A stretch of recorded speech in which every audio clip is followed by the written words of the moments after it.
Welcome back, everybody. Last time in the stencils we did a few examples, she says, trying to find them. We did these, which is where we laid the stencil onto the plate first before adding any colour, and then we'd had the other way around where we did these, where we put the colour onto the plate and then lifted it through. So if you're interested in those, you can have a look at that video.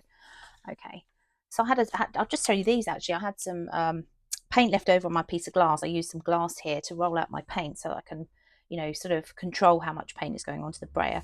And I just roll it over what was left and got those, and I think actually beautiful autumnal sort of look going on there. So I've already got something in mind for those. So, things that you might throw out, don't throw out.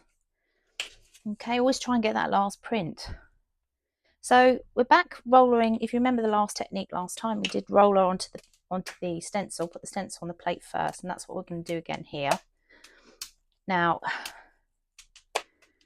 as I said before, you're not going to get the thickest paint onto the plate because you've got stencil in the way, which sort of elevates the brayer above the stencil, if that makes any sense. So some paint is going on there, but not as thick as you might get. Make sure. Breaking all the rules with rollering today. I'm sorry, I still call it a roller. Right, I'm taking that off. Actually, I shouldn't have taken that off. What am I doing? What am I doing? Wake up. It's because it's lunchtime. I'm actually hungry. And I shouldn't have done this video before lunch. I should have done it after lunch. But I do like you to see when I mess up. It's kind of part of the fun, isn't it? So I'm doing everything you shouldn't do here, going in and re-rolling. Okay, so now I've got that there. I've got my other stencil, which I'm going to layer on top. This may or may not work. Like everything, just give it a go. So, get off this paper.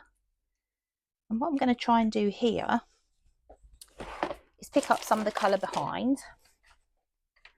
Hopefully, oh gosh, that moved, didn't it? It moved.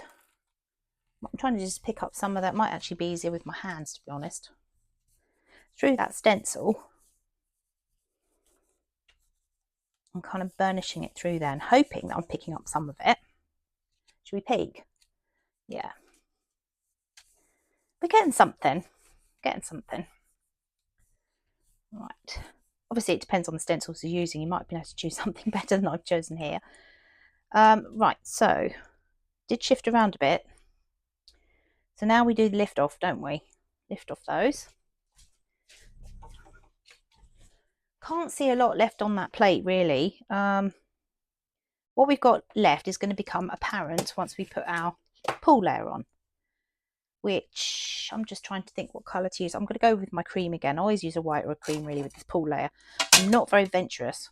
Not really. I need to be more adventurous. But I kind of think go with what works, So the idea is I want this to dry a bit. So I'm going to go in my fan. I'm not going to pause this time because there's not a lot of paint on that gel plate. It shouldn't take too long to do. And I like the sound of my own voice.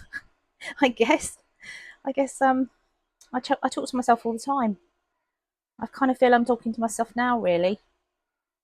The amount of people that look at the videos. But it's okay. It's okay. We can cope. Keeps me out of trouble. Right, okay.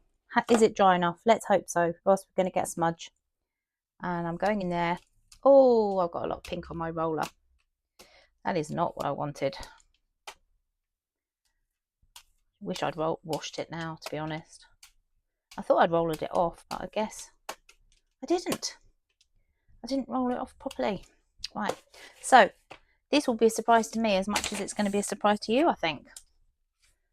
Probably a gloopy mess. Right, piece of paper. Let's go for it and see what we have. I'm committed to this now. If it's all gone wrong, I take full ownership. Oh, it's a little bit murky. But I want you to see it as it is, because things going wrong is all part of the deal when you're doing this kind of thing.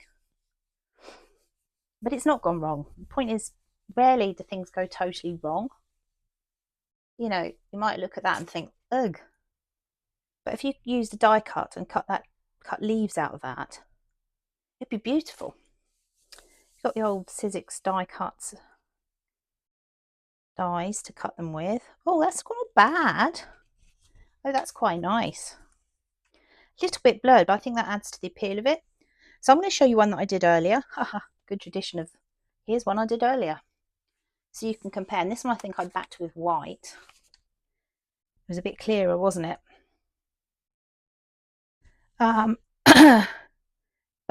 Yeah, still a nice effect. Now what you could do, and I might do this in another video actually, because I like trying to keep my videos a bit shorter, is to have all that on there, and instead of lifting the colour up through, to actually put a colour on top. So I'll try that next. I'll probably do that in another video. But that's enough for today. Nice technique, kind of fun. You know, I like to sort of see what I can use up off the plate. So let's do it while we're here. I'm just using up what I've got on my bit of glass over here, to be honest. It's just, which isn't a lot really, because it rolls it out super thin. And let's throw that one back on there. You know, that one we picked up with?